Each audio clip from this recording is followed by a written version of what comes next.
10वी-12वी झाल्यानंतर ग्रॅज्युएशन सुरू असताना जो प्रत्येक विद्यार्थ्याचा जे एज ग्रुप असतो 18 ते 25 या काळामध्ये विद्यार्थ्यांनी स्वतःच्या स्किल डेव्हलपमेंट, क्वालिटी इम्प्रूव्हमेंटकडे लक्ष दिलं पाहिजे. ट्रॅडिशनल एज्युकेशन तर सगळेच घेत आहेत. कुणाचं BA चालू आहे, कुणाचं BCom चालू आहे, कुणाचं BCA चालू आहे, कुणाचं BSc चालू आहे. पण हे एज्युकेशन घेत असताना जर सर्व विद्यार्थ्यांनी ट्रॅडिशनल एज्युकेशन सोबत ॲडिशनल स्किल डेव्हलपमेंट कोर्सेस जर कंप्लीट केले किंवा क्वालिटी इम्प्रूव्हमेंट कोर्सेस कंप्लीट केले तर त्या विद्यार्थ्याला नक्कीच त्याच्या करिअरमध्ये फायदा होईल.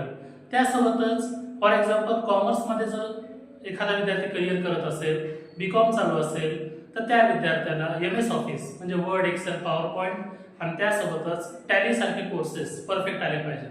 आणि कोणत्याही इन्स्टिट्यूटमध्ये हा कोर्स लावून फायदा नाही. ज्या ठिकाणी क्वालिटी एज्युकेशन दिले जाते आणि job oriented MS office, tally हे कोर्सेस शिकवले जातात अशाच ठिकाणी प्रवेश घेणं महत्त्वाचं आहे.